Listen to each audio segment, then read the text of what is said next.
Welcome back, everyone. It's here. And today I've got some r/BestOf for you all. As per usual, I'll be reading you the posts, giving you my opinions, and I hope you do the same down in the comments below. And without further ado, let's jump right into it. Don't forget right now, if you use code ODDS at checkout, you get free worldwide shipping with gamer subs on all orders over $75. This offer will be active until May 1st at 2 p.m. EST, so be sure to use it while you can. This post was collected by Starry Gecko, and their tagline is, "A disconcerting amount of you believe Todd is a real chicken." The original OP is Call Me Destinova42, posted in r/entitled People, posted August 10th, 2023. I finally told my father's infantilizing friend that I hate him. Final update. Years ago, my dad met Harold through mutual friends, and they hit it off. I was 18 and in college when I met him, and we never had a close relationship. However, he always seemed to think of himself as a family friend and was extremely infantilizing and condescending towards me. Every time I saw him, I tried to tell myself it wasn't that bad, only for him to prove me wrong less than a minute later. Harold would disrespect my boundaries, say things like, "You're 19, you're a baby," while I was talking to other people, and patronize me, my education, or my hobbies whenever he had the chance. He always noticed that annoyed me, to which he'd playfully ask if I hated him. I always said no, but only for my father's sake. The final straw came the day Harold interrupted a barbecue to say, "I really like you, even though you're an impolite brat." I was 20 years old. I'd been quiet all day, working on a paper during the barbecue, but replied patiently and politely whenever anyone addressed me. And even if that hadn't been the case, I knew he didn't have the right to talk to me like that. After that, I started making an effort to avoid any events I knew he'd be attending. Yesterday was my father's girlfriend's birthday. They threw a small lunch party at my dad's apartment. I went there with my fiancé and our 6-month-old son. Harold was there. I hadn't seen him in months, but he still talked to me as if I was a dumb child. Never mind that, I'm engaged, a mother, and 26 years old. I spent the whole party ignoring his helpful advice about me being too young to get married or be a mom. It helped that most of the other guests seemed to disagree with him. My baby spent most of the afternoon sleeping. There's a bassinet in my old room. He woke up hungry, so I went to breastfeed him and excused myself from the party for a while. I got back to jokes and comments, all from Harold, about how I was probably struggling if my son was managing to leech me away for so long. He went on to interrupt a conversation I was having with another of my dad's friends to question pretty much everything about my parenting. He doesn't even have custody of his daughter, by the way, and to make more comments about my age. I decided I couldn't take it anymore after he asked if I'd thought about giving my baby up for adoption. I got my son and told my fiancé we were leaving. We said goodbye to everyone except Harold. When we got to the door, Harold came to ask why we're leaving. I tried to make up an excuse, but he kept trying to make us stay. After a small back and forth, he jokingly asked if I hated him. And this time, I said, "Yes, I do. Can we go now?" He didn't say anything, and we left. On the way home, my fiancé said he was proud of me. My father called this morning to say the opposite, and we had a small fight, but ultimately decided to drop the subject. I'm sure this isn't over, but if it keeps going, it won't be because of me. This is far from my proudest moment, and a small part of me regrets it, but I'm done with that guy. Edit. Jesus Christ superstar, that is a lot of comments. To answer some common questions, I don't think Harold is in love with me. Harold didn't tell me to give up my son. He asked if I'd thought of doing so when I got pregnant. It was still an awful question, especially since he interrupted a conversation I was having with someone else, my dad's girlfriend's pregnant friend who was asking about my own pregnancy and delivery, to ask it. Yeah, but he still asked if you were considering giving your child up for adoption because you spent too much time breastfeeding.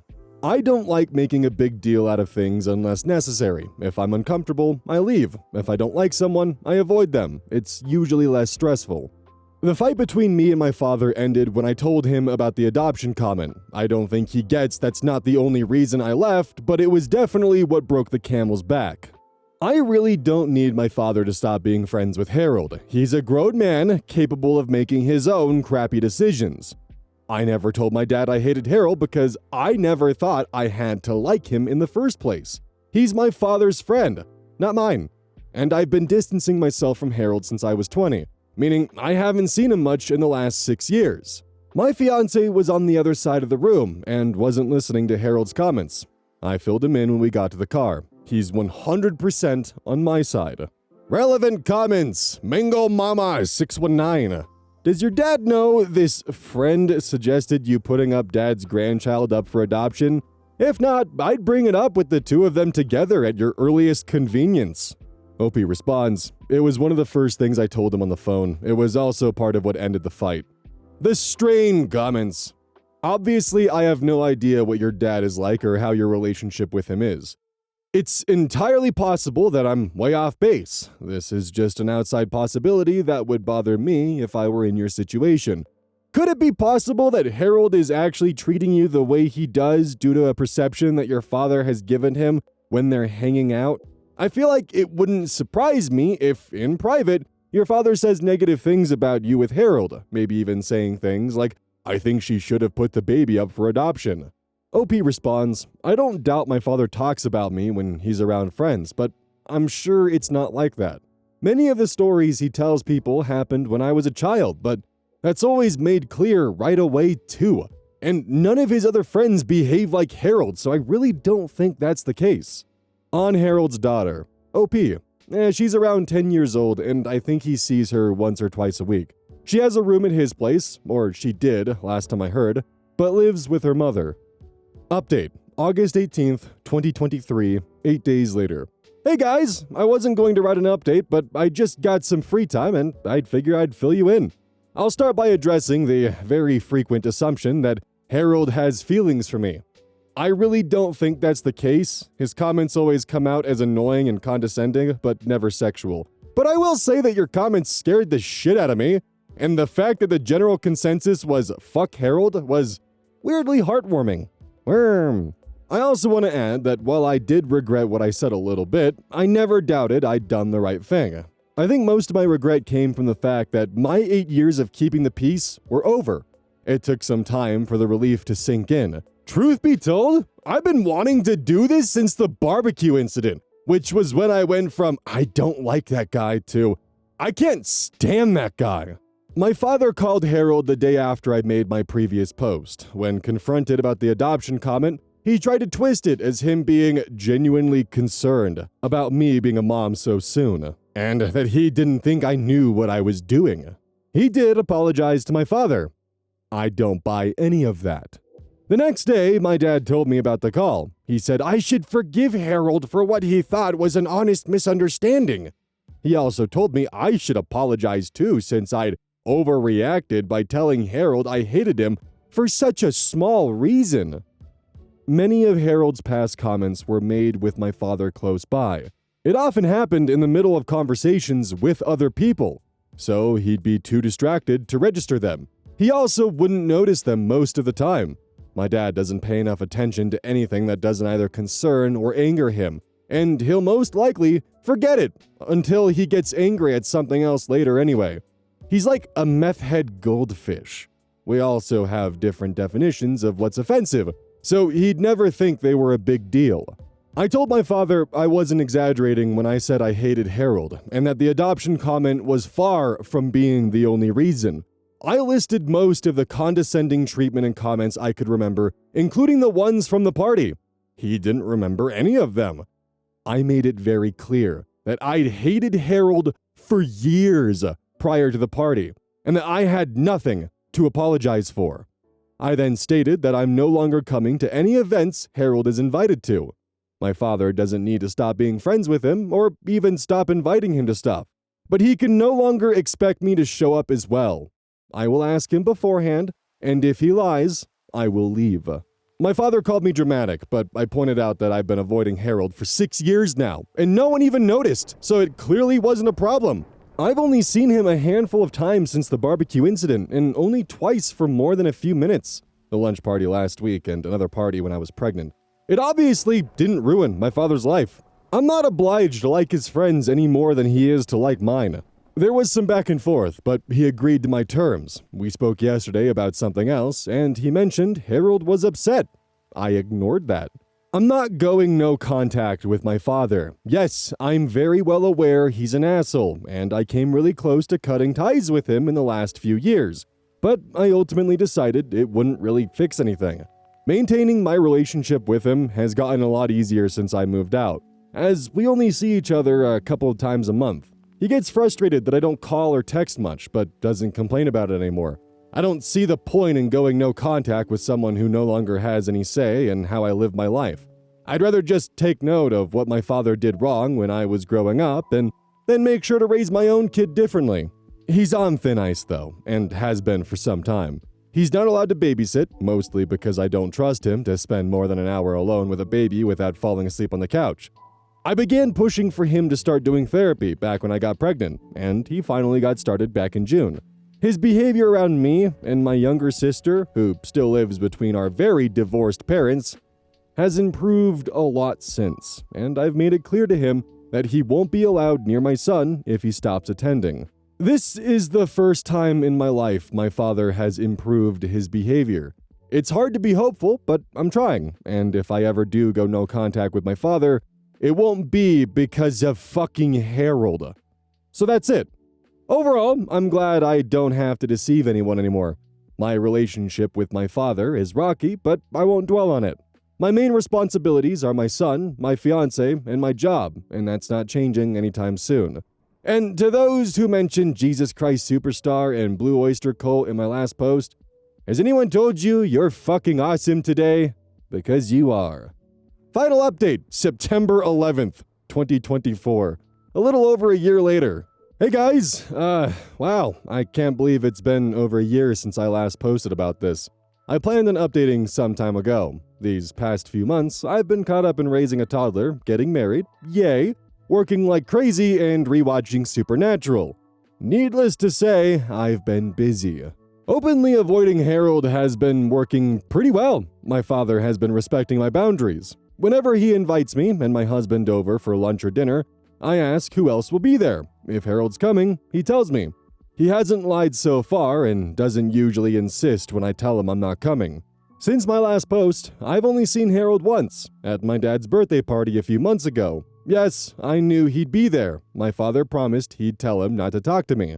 Also, some of my father's friends' kids, most of whom I used to babysit, would be there. I haven't seen them in a while, and I love them more than I hated Harold. I ended up spending most of the party with my son and the kids. Harold didn't talk to me at all, so I guess my father was true to his word.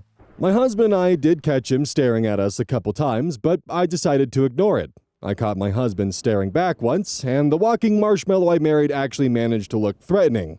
I love this man. You know who did talk to me? Harold's girlfriend. Yes, he has one now. She interacted with me twice. First, she came over to coo over my son before making a comment about how he needed a haircut. I already hate you. Later, she approached me and said, "You're shy, aren't you?" I said, "No." She laughed and said, "Yeah, you're shy." And said all that in the same tone one would use to talk to a 6-year-old. I managed to keep my expression schooled. Otherwise, I would have told her I'm not shy. I just chose to spend the whole party with the kids because they were better company than her and her annoying-ass boyfriend. So yeah, based on both my interactions with her, Harold's girlfriend is insufferable. In other words, they're perfect for each other. I don't have much else to add. My father broke up with the woman he was dating last year, long fucking story, and has a new girlfriend. She's not annoying or psychotic, and I actually really like her. They won't last a year. My relationship with my father is still not perfect, by the way, but it has improved. He's actually started apologizing to me a lot more often. I don't know whether it's the therapy or the fact that motherhood has apparently made me terrifying, but I'll take it, and I'll give credit where it's due. He's a very good grandfather. I'm also glad my father is respecting this Harold boundary. I very much don't want this man in my life. Honestly, I'm pretty satisfied right now. My little boy is thriving. Part of me really misses the baby times, but I grow prouder and prouder every day. Getting to know my kid has been fantastic. I think the reason why so many people are saying that Harold might be in love with OP, or at least have some kind of infatuation with her, is because what he's doing really comes across as textbook negging. It's usually taught and promoted by those pickup artists, or whatever the hell they call themselves, and basically, you give a backhanded compliment to someone to target their insecurities in hopes that they start seeking approval and praise from you. Now, I'm not saying that it's 100% negging, I'm just saying it kind of feels like it, and I wouldn't be surprised. It's also kind of weird that he sicked his girlfriend on you. Chances are he told her a very one-sided version of events, and now she's kind of being the flying monkey for some reason. Oh, why isn't so-and-so's daughter talking to us? Oh, she's just shy. Then she goes over to break the ice. Or maybe she does know the full story and she's just a match made in hell for Harold. My thought process and best guess is that Harold is actually fine around pretty much everyone else except for, well, OP. And for some reason he's got that weird infatuation and is constantly talking down to her. This is kind of a weird comparison here, but this just crossed my mind. The only other area where I've seen this kind of conversation is with sugar daddies and sugar babies, where there's a weird, almost infantilizing relationship between the two that's reciprocated. I don't 100% know, and I might be overthinking things, but it just clicks in my head, I guess. This post was collected by Choice Evidence 1983, and the tagline is, "It dawned on me that he was a wizard." The original OP is Plastic Eagle 7784, posted to r/Am I the Jerk, March 1st, 2026. Would I be the jerk if I told on my sister for cheating? Content warning for manipulation, threats, domestic abuse, and victim blaming. Throw away because you'll see. I walked in on my sister with a man at a restaurant and they were holding hands and kissing. She panicked when she saw me and started crying. She begged me not to tell anyone and that she would leave her affair partner, who looked very angry at both of us. She said she couldn't hurt her husband and to give her time to do it in her own time, and that she's ending her affair. Her affair partner said that if I told on them, they will be together. So she's really not hurting them, but their loved ones. My sister looked angrily at him and told him to shut the fuck up and leave. Then she begged me to stay out of it, and in return she promised to never see this dude again. She immediately left before my company arrived. I told my boyfriend everything, and he said, stay out of it. Editor's note. OP made the next 2 updates throughout the day. Update 1. So I texted my sister that she had 2 weeks to tell her husband, but didn't, and that I will tell him now. She didn't answer me and left me on red. This is what I want to send to him. I'm sorry to do this, but you should ask sister's name about a guy named his name and about the time I saw her having dinner with the guy the day before Valentine. I'm sorry I didn't tell you sooner. I wasn't sure, but I would have wanted to know if this happened to me, and you're like a brother to me. Does this sound good? Update 2. So my sister just answered me after almost 2 hours on red, after I sent the text to her husband. Sweetheart, please don't tell him yet. I promise to tell him. I already ended my relationship. I don't have any money to leave yet, and he will take away my credit cards if he finds out. All I want is some time and I will come clean. I swear. So I told her that I already texted him everything. She only wrote, he will kill me. Please don't tell him. I ended my relationship. Don't worry about STDs. I'm clean and my husband hasn't touched me in years. Because I told her it was unfair if he caught an STD because of her affairs. I didn't answer her. Then she texted again. You really told him? He will hurt me. Please don't tell him yet. I will tell him, but I need money. I texted that I already sent him the text and that it was on red now. She answered, he will kill me. Then I told my boyfriend and he started yelling at me about how he told me not to get involved and called me a stupid cow and left, and now he doesn't answer my calls. So this is my update. Didn't expect things to escalate tonight already. Relevant comments. Commenter 1. Give her a couple days to tell him herself. If she doesn't, that man deserves to know either way. Your sister is a terrible person. OP responds, this happened 2 weeks ago. Commenter 2. How long were you with your boyfriend? At no point did he say, I think your sister is being abused, or are you sure your sister is okay? OP responds, he said it once, if I remember correctly, about a year ago during Christmas, if my sister was okay because he saw my brother-in-law grabbing her face. I was surprised, so I went to check, and they were where he said they were, but laughing and talking. I told him that, and he said, "All right, your in-law is a bit of a douchebag." Commenter 3. This is messy, but low-key your boyfriend is right. Stay out of it. You didn't cheat, you didn't lie, you just accidentally unlocked a side quest you never signed up for. If you tell, you blow up her marriage and your relationship with her. If you don't, you're carrying info that isn't yours to fix. OP responds, my boyfriend doesn't like her husband. Not sure why, but they don't get along. OP on the location where this took place. It was an Italian restaurant. I was meeting my friends on a girl's Valentine's Day, and she was there intertwined with a stranger. This happened the day before Valentine. Commenter 4. OP, if the roles were reversed and your sister knew that your boyfriend was cheating on you and didn't tell you, how would you feel? Or how would you feel if she did tell you? This is honestly a no-win situation for you, so you have to go with your heart. OP responds, of course I would want to know. Commenter 5. Well, this is a hard one. Yikes, how close are the two of you? Is this a surprise, given her past and history? Are there kids involved? OP responds, we're not very close since she's 7 years older than me, but she's my idol and role model growing up. No, I was very shocked about it. I would never have believed it from her since she's very shy and sweet. My sister doesn't have children. Her affair partner has small children. OP on if her sister's affair partner would leave his family. He did leave his family. Commenter 6. So you're fine with her potentially being hurt by her boyfriend because she's a cheater. Is this correct? Like, you can't stand the idea of this guy being cheated on unknowingly. God forbid. But if your sister, who you love and grew up with, ends up in the hospital or the morgue, oh well. What? You're the jerk for that detail alone. Unless you can say with 100% certainty that she's lying, I guess. It doesn't necessarily seem that uncommon for people in abusive relationships to find comfort outside that relationship. So I have absolute sympathy for her if that's how it actually is in this situation. I actually think that's like the one time cheating is fine to me. Reddit has messed me the fuck up every time I log in. LMAO. OP responds, apparently she's not lying, but I never knew. Nobody knew. Just my boyfriend suspected because he recognized the signs with his mom and dad's relationship. I already knew he never liked him, but he never told me why. That's why he left when he saw her texts, and he ended things with me, and he doesn't answer his phone. Commenter 7. Are there things about your brother-in-law that you don't know? Like, have you ever suspected that he is physically abusive to her? Or has your sister ever hinted this before? There are complicated reasons why people cheat sometimes. The damage is done, though. OP responds, no, never. She never hinted, and I never saw anything. Update, April 22nd, 2026, over 1.5 months later. Update, my sister has left her husband and is together with her affair partner now. Thanks for still asking about me. My boyfriend and I are broken up now. He refuses to speak to me.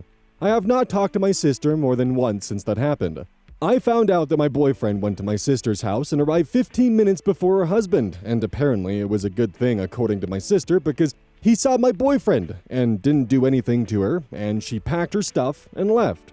She didn't tell anyone where she went, but it was at my ex-boyfriend's parents'. She's planning on moving away. Not sure what that means for her affair partner because he has children, and I don't know how the custody arrangement works.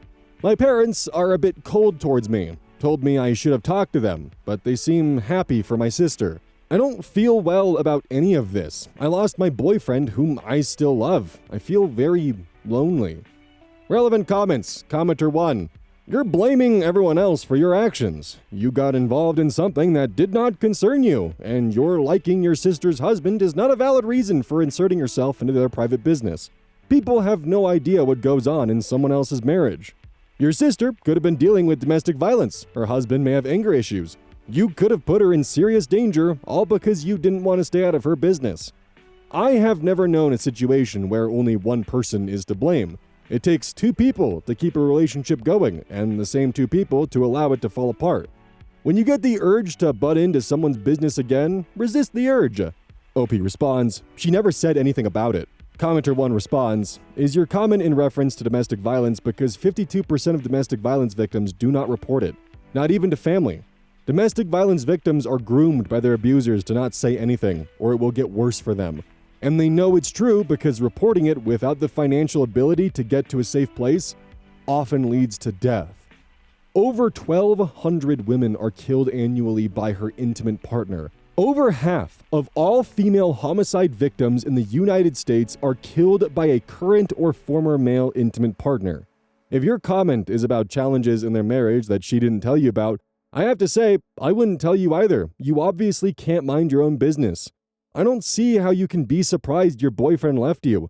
How does he trust you after he asked you not to do something and you totally disregarded him and did it anyway? I'm not surprised by your parents' reaction either. They clearly saw something you weren't in tuned enough to notice, or your sister talked to them because she could trust them. You brought this on yourself and have nobody to blame but yourself.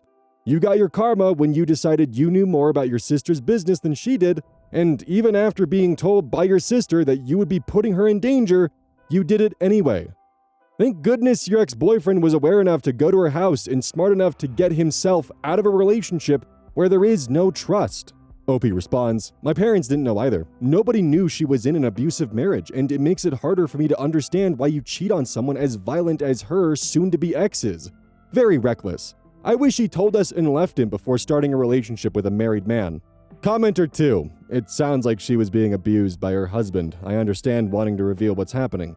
Your ex sounds too involved, but also like he knew that her husband was dangerous. A plan where he is told and protect your sister from being physically abused may have been necessary, and that's why your ex told you to stay out of it. I feel like you left out some things to make it seem more righteous than it was. Obviously, your sister is a cheater. Her soon-to-be ex-husband deserved to know, but if there was a danger to her well-being, that needed to be considered and accounted for. OP responds, I didn't leave anything out. Unfortunately, everything came out later when my sister left her husband.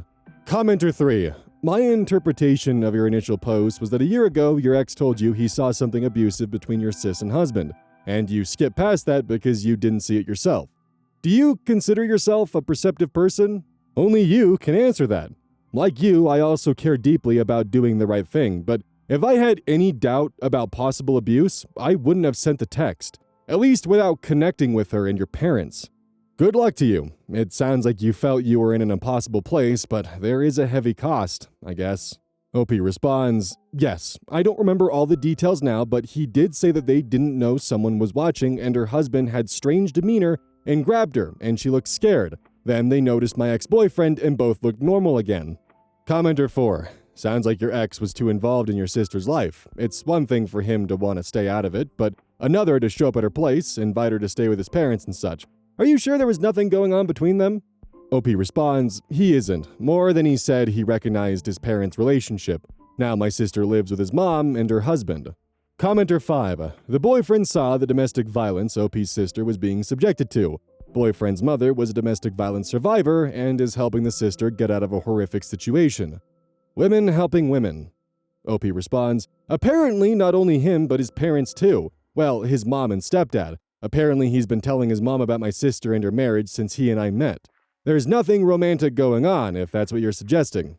My sister is way older than him, and she has a partner. My boyfriend has no interest in her either. Well, fuck. Well, the comment section is going to be a fucking nightmare, that's for goddamn sure. So, the first thing I want to address, it was totally not okay for the ex-boyfriend to call her a cow. Just 100% so. That's gross. And I feel like that has to be at least addressed. I want to go over some comments in the best of real quick just because this is so complex. User Pink Star Girl comments, is it just me or does it feel like ex-boyfriend knew like a lot more and just didn't tell OP? Personally, if my sister was being abused and my boyfriend seen the signs and I didn't, I would want to know. User Emoji comments and their tagline is, which is when I realized he's a poop. We're reading this from OP's point of view. It's very much possible that the ex-boyfriend did tell OP, but she brushed him off, or forgot, or didn't bother.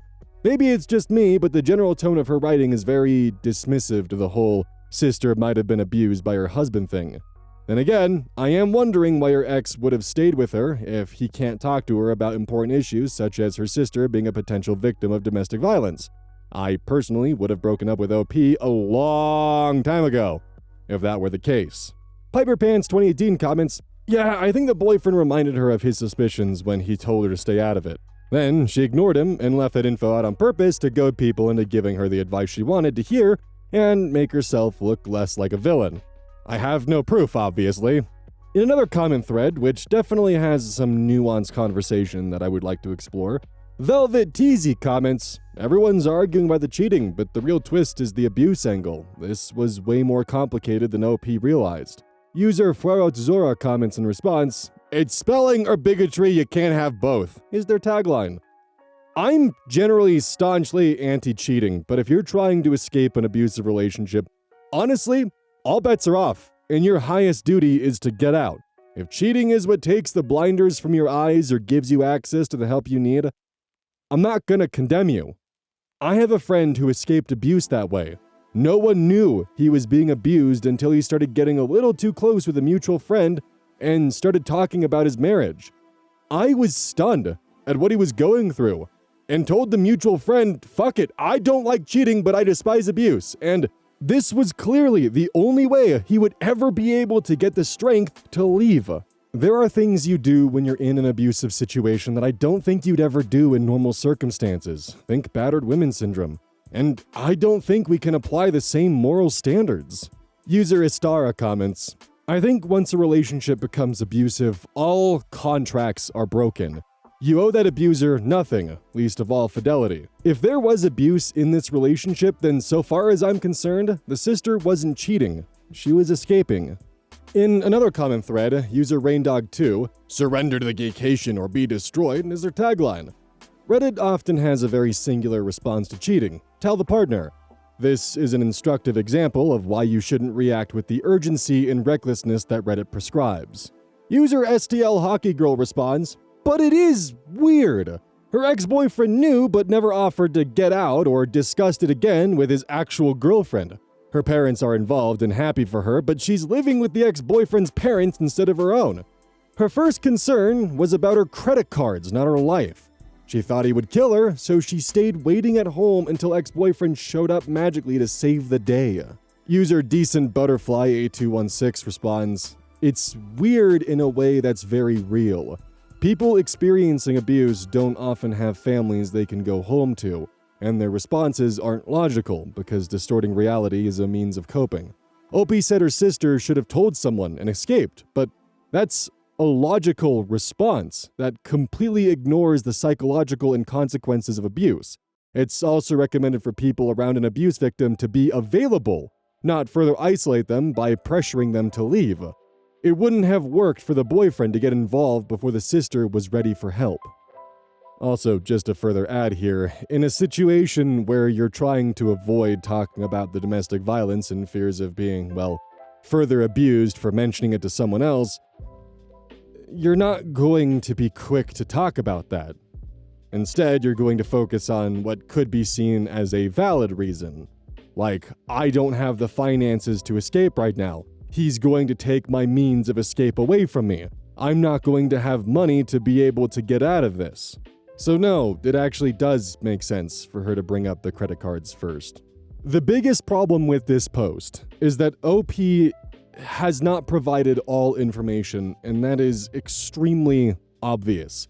There is a giant void between point A to point D, and we're missing B and C here. If the situation played out exactly how OP described it, without any information missing, then OP was in a no-win situation here. She didn't find out about the abuse until after she had sent the text message to the husband, and the only kind of reference she had previously was a single conversation from a year ago between her and her boyfriend. With the information she had, she put her sister at risk doing what she thought was the right thing. However, the reason why I feel B and C are missing is because the boyfriend told his mom about the relationship. He was prepared to stand by. He has experience with dealing with these kind of relationships. He knew what steps to take to keep her safe. We also know that the sister was very close with the brother-in-law. We know at the Christmas party the boyfriend was seen and saw them being physical with each other, and not in a fun way. Which then they put on an act and acted like everything was fine, which that's what the sister saw. Could there be the possibility that the boyfriend did try bringing it up previously but saw her dismissing it, or perhaps thought that with her being so close to the brother-in-law, there was the risk that She would then confront the brother-in-law or confront her sister and potentially worsen the domestic violence. And by him getting involved, he puts the sister at further risk. The problem is there are so many moving parts in this situation. And the just simple answer of, well, just leave, doesn't work. A common number that gets cited is that it can take anywhere from 4 to 7 times on average to actually get out of an abusive relationship. The Reddit technique of, before you cheat, just leave the relationship. You're an asshole to yourself for remaining with that abuser. Okay, what if they did try to leave the relationship and they were met with violence? They were met with threats to their safety. And they also have no financial way to actually leave or escape because their finances are also being controlled. Their life is on lockdown. In the end, what I ask for is a constructive conversation in the comments. No name calling, no victim blaming, no finger pointing, a conversation. Because this is a story with a lot of complications and a lot of nuance at play here. And the more productive of a conversation that we have, the higher the chances are that someone could actually be helped by those conversations. Someone who finds themselves in an abusive situation that they don't know how to get out of, that they're trying to, and they're trapped. That's the reason why this tangent is nearly 10 minutes with all the included comments, is because this situation is not black and white, and treating it as such does more harm than good. Welcome, traveler. Welcome to my shop of wicked brews. We've got ourselves some gamer subs. If you go onto their website, what is the website, you ask? Well, how are you here? Anyways, if you go on their website and use code KEYZ at checkout, right now, if you have a purchase under $75, you get 10% off. And if it's above $75 up until May 1st at 2 p.m. EST, you get free shipping. Whoa. Now you might be wondering yourself, well, what's the point of getting gamer subs? I like going to my local gas station and spending $5 on a can of energy drink. Well, kind traveler, if you spend $5 on one serving of energy drink, which is 16 ounces, give or take for most brands, gamer subs, on the other hand, when you buy a tub that's $40 or $36 with 10% off, you get 100 servings. And with that 100 servings, each serving is 8 ounces, which means that it costs 40 cents per serving. And to match your fabled energy drink, it's only 80 cents instead of $5. That's the deal that I offer you here. Use code KEYZ at checkout and keep the aluminum in your house at an all-time low. Also, on a side note, I just want to say that YouTube fucking sucks sometimes because, like, right now, it's very obvious that YouTube was like, oh shit, wait a minute, we're not supposed to let you grow. It's like over the past few days, I can see when YouTube notices that like a video is going to perform more than it should, so it just actively just grabs an aluminum bat and hits it in the knees several times. So my viewer graph has been a flat line. It has been literally 128, 129, 132, 132, and it's probably going to continue. I have never seen it be this close within this kind of margin ever. Like when I watch the view graph, I can literally see when it's like, oh, we need to cap it here. And it'll go from like, maybe like 80 to 100 views a minute, then just like flat 60 for like a couple hours, and then it'll finally begin to taper off. And it's just like, okay, cool. Why not just let the video do its thing instead of artificially capping me, you fucking bastard?